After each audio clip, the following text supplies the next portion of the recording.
neste primeiro bloco do Ser Empreendedor, nós vamos contar a história de um ex-camelô que hoje fatura 7 milhões de reais e olha só, ele analisa perfis nas redes sociais, apontando erros e acertos dos pequenos empreendedores e ensina também técnicas de vendas no Instagram.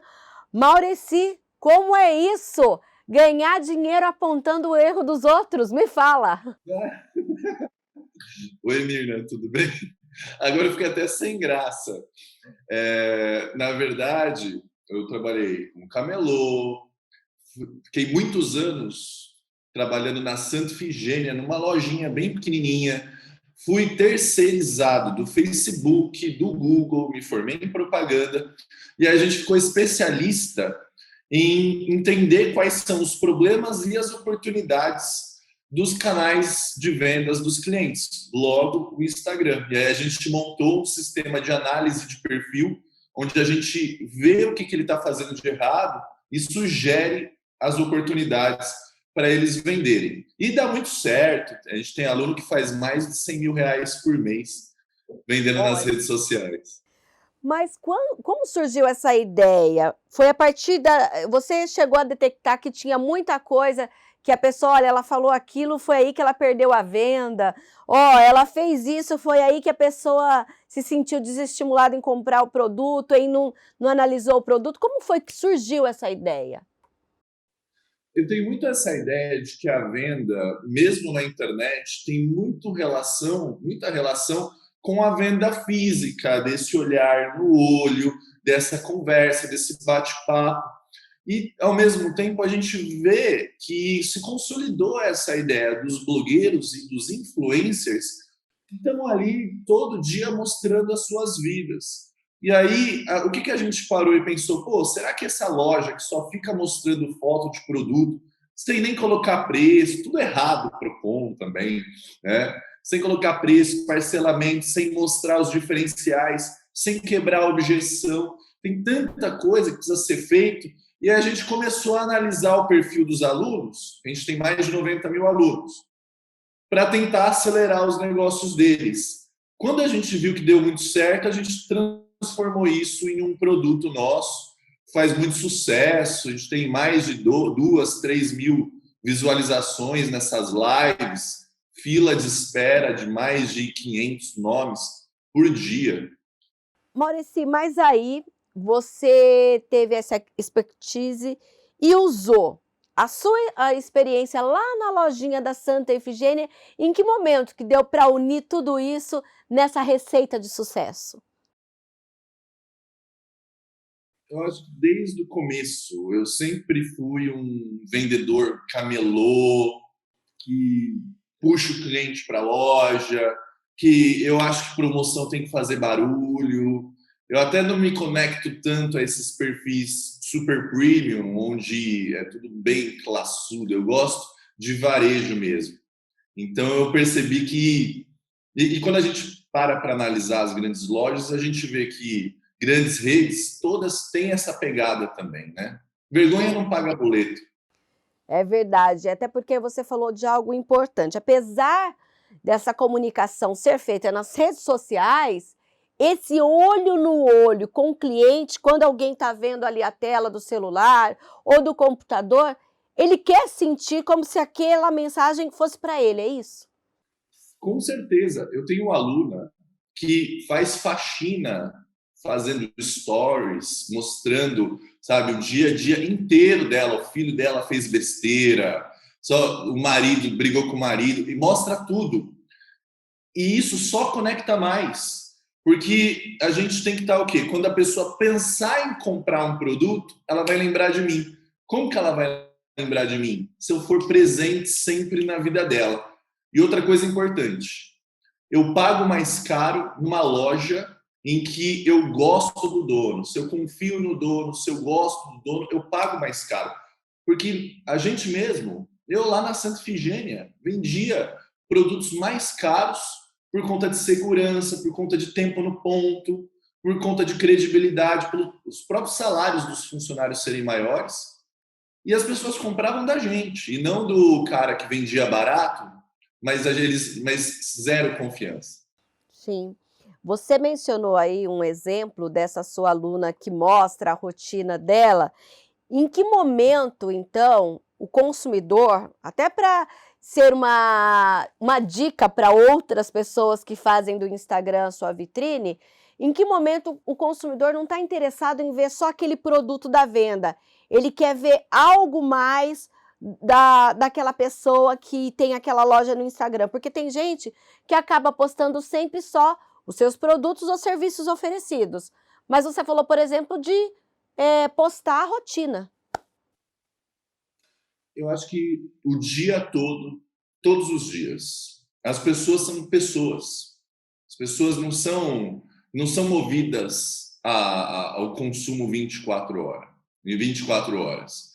A gente mesmo ensina há mais de 2 anos e meio, pelo menos, que o stories de bom dia, mostrando um café da manhã e conversando com a pessoa, falando sobre o que está acontecendo na cidade ou no momento do país, é super cativante. Sabe? É como se você estivesse assistindo aquele programa de televisão matinal, Sim. sabe? Só que em vez de estar assistindo TV, você está assistindo os stories daquela lojista que você adora. Ou daquele lojista também. Agora, quando a gente fala desse método venda no Instagram, comercializando cursos de baixo custo para pequenos e médios empreendedores com técnicas de ganhar dinheiro pelas redes sociais. Como é isso? Como ser mais assertivo, então, nas redes sociais, quando a gente pensa na venda e na efetivação da venda? Uma das coisas que a gente precisa pensar para vender nas redes sociais é: preciso de produtos que tenham uma grande demanda. Eu preciso fazer uma pesquisa de mercado para saber quais são os produtos que as pessoas realmente querem comprar. Trazer novos seguidores para as minhas redes sociais, então investir em anúncios com R$ 5 por dia e que trazem uma alta rentabilidade. Aparecer sempre nos stories, mostrar os seus produtos, mostrar os seus serviços, ter uma frequência. E uma outra dica muito importante: começar a fazer live shop, mostrar os seus produtos em um ao vivo, onde vai ter 50 pessoas, 60 pessoas, e aí você dá um super show, consegue vender 2, 3 mil reais em 1 hora e meia. Fala se você não. Com Você gostaria de certeza, vender em tudo uma hora e isso? meia é importante, né? Ah, dá. Tem aluno aí que faz mais de 5 mil reais. Tem uma aluna que tem 73 anos de idade, vende semijoias, faz live todo domingo e ela vende 2 mil reais por live. Mas aí, essa técnica, ela serve para qualquer tipo de produto? Semijoia, alimentos, roupas, ou não? Tem público, preços não. Serviços e produtos específicos? Serve para qualquer tipo de produto, serviço, infoproduto. A gente tem mais de 90 mil empresários que já são alunos. E a gente colhe caso de sucesso em todos os segmentos. Médico vendendo mais de 200 mil reais no seu consultório, lojinha no Instagram vendendo mais de 50 mil, 30 mil, 10 mil de casa com filho pequeno, empresa de pavê vendendo 10 mil reais com filho recém-nascido. A gente tem casos de sucesso de todo tipo. Esse modelo de venda no Instagram, até porque você comentou que você começou lá como um funcionário terceirizado no Facebook. Recentes estudos apontam que o Facebook, por exemplo, é uma rede que, apesar de ainda ser muito forte, quando se fala em vitrine para alguns negócios, ela já não é nem utilizada ou pouco utilizada. O Instagram, ele pode ser superado em algum momento, você passa por um novo serviço, ou até as mudanças que a própria plataforma oferece, com Reels e outras coisas, outras ferramentas, isso faz com que ela sempre seja uma forma assertiva de se chegar até o cliente? Eu acho que o empresário, o empreendedor inteligente, ele é multiplataforma. Ele pode estar no Facebook, ele pode estar em marketplace, ele pode estar no YouTube, no TikTok. Tenho aluna vendendo vestido de noiva no TikTok. no Instagram, WhatsApp, Google. O empresário inteligente ele tem que estar em todas as redes. Mas, claro, se você tem filho pequeno, se você é sozinho, se para você 10, 12 mil reais em vendas já está ótimo, o Instagram é a principal rede. Mas o ideal é você ter todas as redes, que é muito do que a gente ensina. Reels, TikTok, marketplaces. A gente não é só vender no Instagram, é muito mais que isso. É o marketing flix. Tudo que você precisa para vender em um só lugar. Tá, agora, quando a gente pensa, então, naquele Maurici, que começou naquela portinha do Santa Efigênia e hoje é esse especialista que aí, querendo ou não, já ajudou mais de 70 mil empresas e famílias a empreender e faturar. Fala um pouquinho, quando você olha para si mesmo, qual é a análise que você faz? Que você faz análise dos outros, agora eu quero que você faça de você. Bom, primeira coisa, não contrate amigos. Contrate uma empresa de RH para trazer os melhores talentos para o seu negócio. Acho que o primeiro feedback é esse. Okay. E segundo, vale a pena. Você vai sofrer, você vai receber muito não, muita gente vai desacreditar, a maioria dos seus amigos vai virar cara quando você falar que você vai lançar a sua empresa de cursos, mas no fim deu certo. E hoje você está realmente mudando a vida das pessoas. Maurici Moura, obrigada pela sua participação aqui conosco. Já fica o convite para uma próxima oportunidade. Um abraço. Um abração. E antes da gente encerrar esse bloco, olha, fique agora com as dicas de livros sobre empreendedorismo e um filme para te inspirar aí em casa. Até o próximo bloco, que a gente vai pessoalmente aí contar um case que acontece aqui na nossa região. Será que essa história tem sucesso? Será que então ele está no meio dessa jornada? Ou será que já chegou no topo? Aguarde!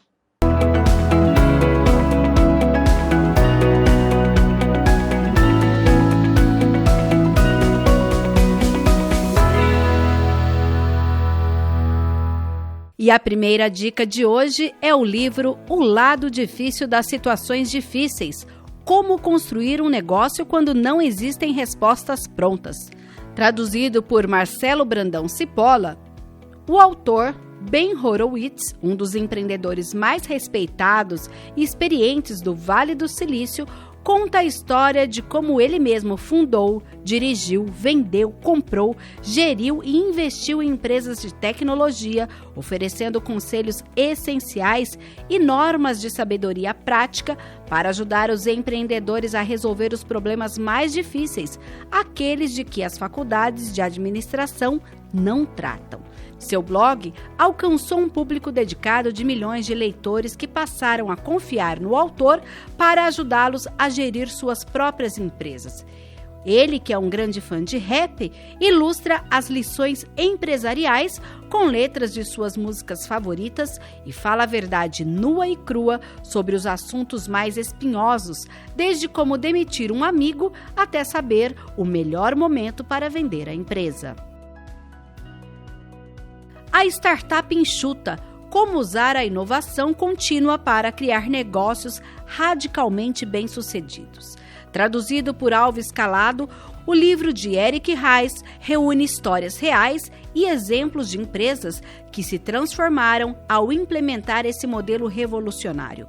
Pioneiro na implementação dessa abordagem, o autor define startup como uma organização dedicada a criar algo novo sob condições incertas, e isso inclui tanto o jovem empreendedor que trabalha na garagem de casa, quanto o profissional experiente em uma multinacional. O que eles têm em comum é a missão de atravessar essa névoa de incerteza em direção a negócios inovadores e sustentáveis.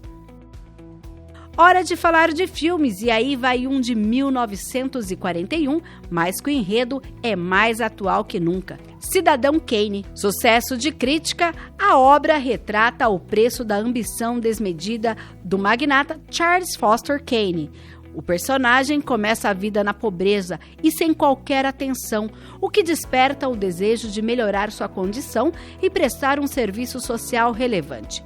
É assim que Kane investe em jornalismo e, conforme tem sucesso, vai enriquecendo de um jeito que nunca imaginou. As conquistas aguçam seu apetite pelo poder e status, que ele de fato sacia, mas que também atrapalha suas relações pessoais, fazendo do magnata um solitário. Em seus momentos finais, ele recorda a única fase da vida em que foi realmente feliz. Dentre as lições extraídas de Cidadão Kane, cabe citar os momentos de solidão enfrentados por todo empreendedor e a importância de deixar um legado que faça a diferença para as pessoas que nos cercam. But he never believed in anything except Charlie Kane. He never had a conviction except Charlie Kane in his life. I suppose he died without one. Rosebud. Yes? Well, like I tell you, the old man acted kind of funny sometimes, but I know what to handle him. Need a lot of service? Yeah, but I know what to handle him. Like the time his wife left him.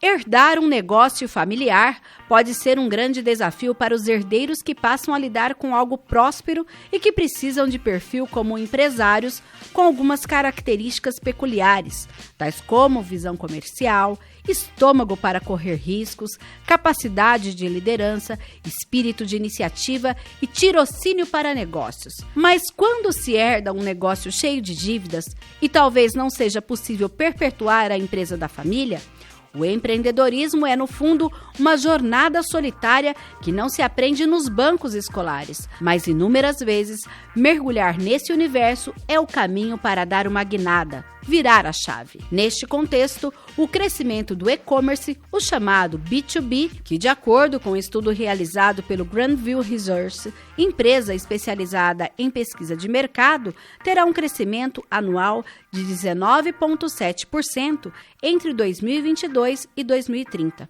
Ainda segundo o relatório, em 2021, esse mercado atingiu um valor de 6,8 bilhões de dólares no mundo. Quem enxergou possibilidades neste segmento foi esta empresária, que herdou um negócio que estava dando prejuízo, mudou tudo e hoje começa a colher os frutos dessa decisão. E essa história de superação baseada no e-commerce, quem vai contar pra gente é a Giovana, que lá atrás herdou os negócios da família. Giovana, conta pra nós o que era essa empresa e quando você herdou e qual foi a situação que você se deparou. Tá certo, vamos lá. Bom, a Mania de Castanha ela surgiu como uma forma de diversificar os negócios da família. Era uma empresa com quase 30 anos de mercado. Em 2015, meu pai faleceu e eu assumi a empresa, mas sempre foi uma empresa de subsistência familiar, uma empresa muito pequena, a gente sempre morou no mesmo lugar que era a empresa. E quando eu assumi esse negócio, eu me deparei com uma situação muito complicada financeiramente, em relação a processos, em relação a produtos. E eu já vinha de uma expertise de marketing, de comunicação, de inovação, né? Eu prestava serviço e já trabalhei em várias empresas dessas áreas. Bom, já em 2018, a situação era a seguinte: ou a gente diversificava os negócios, ou a gente fechava a empresa. Já era Mania de Castanha? Não. Ou tinha outro nome na época? Fadinha Alimentos, certo. Que é uma empresa que ainda existe, e está em crescimento, né? A Fadinha também conseguiu se desenvolver. Eu acho que a junção dos dois negócios fez bem para os dois, né? Tanto para a Mania de Castanha quanto para a Fadinha. Em 2018, né, para a gente continuar os negócios, para que ele fosse viável financeiramente, pudesse se desenvolver e ser um negócio de sucesso, como era a ideia dos meus pais desde o início, que surgiu o e-commerce. Então, juntando a nossa expertise de quase 30 anos de mercado de alimentos, com a parte de marketing, de comunicação, de inovação, que eu já trabalhava e tinha experiência, então qual que era o melhor cenário?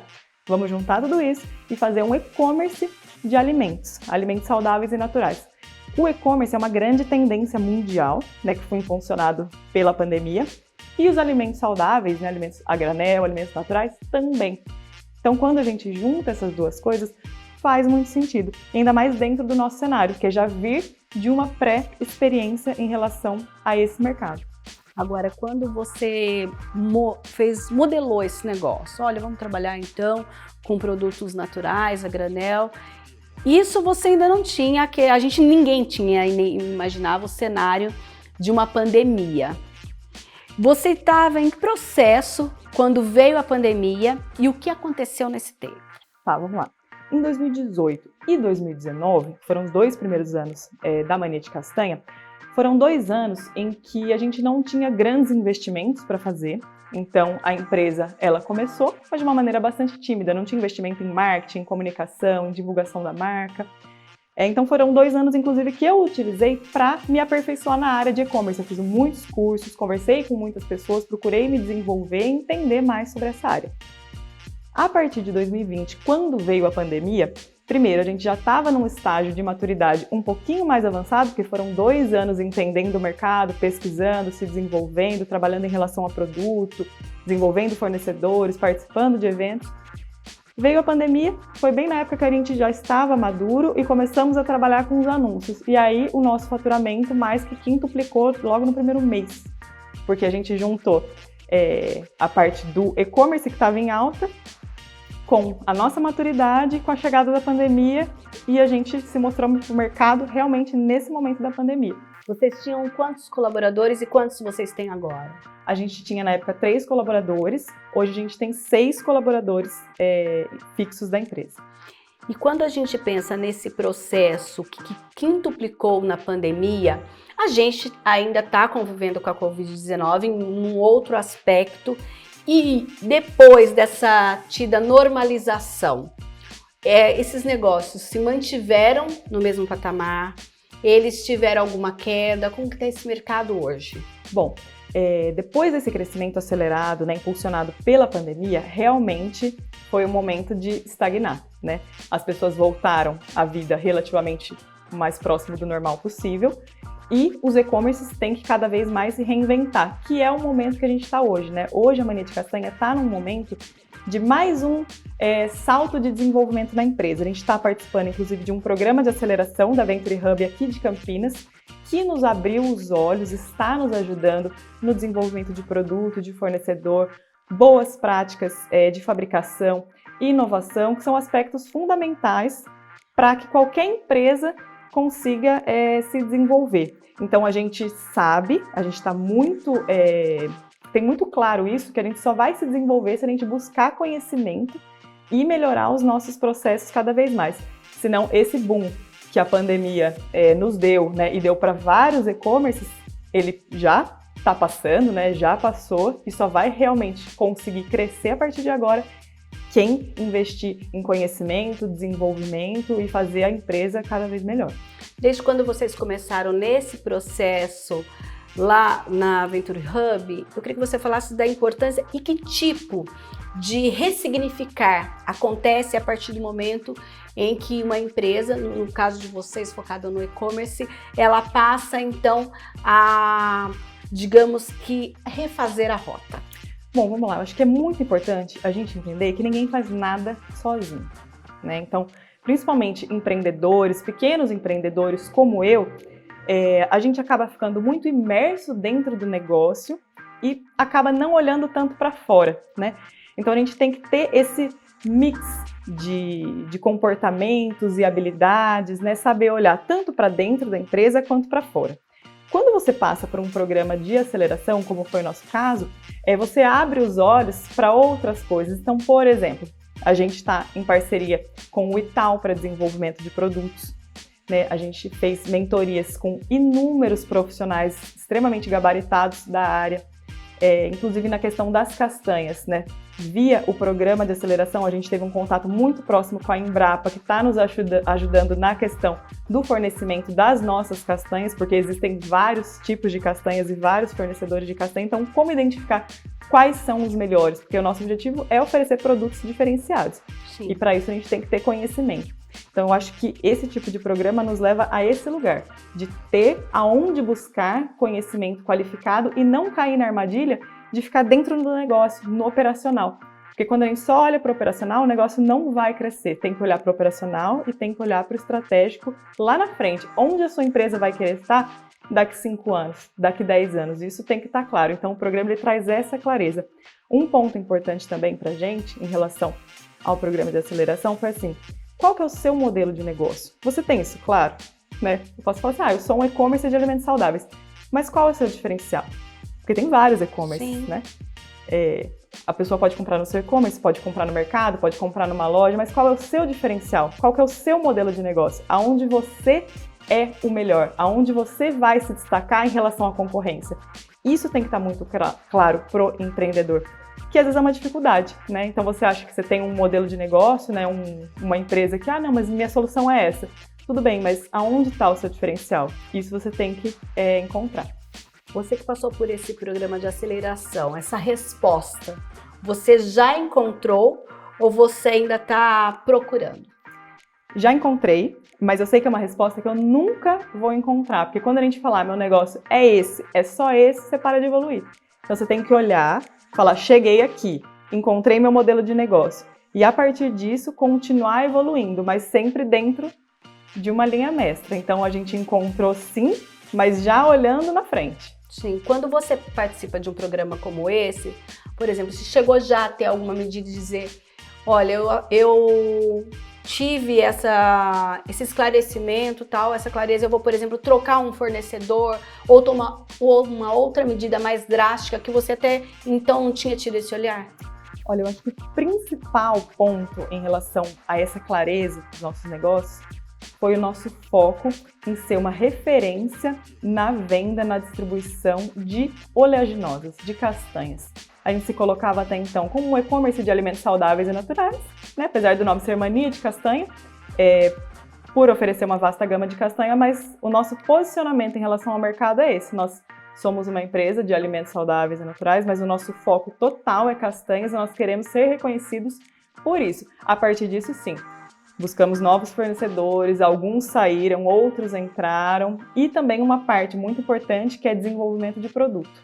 Logo a gente vai ter uma linha de produtos exclusivas Mania de Castanha com produtos com fórmulas nossas. Então isso também traz essa autoridade de ser reconhecido como uma empresa especialista em castanhas e produtos saudáveis.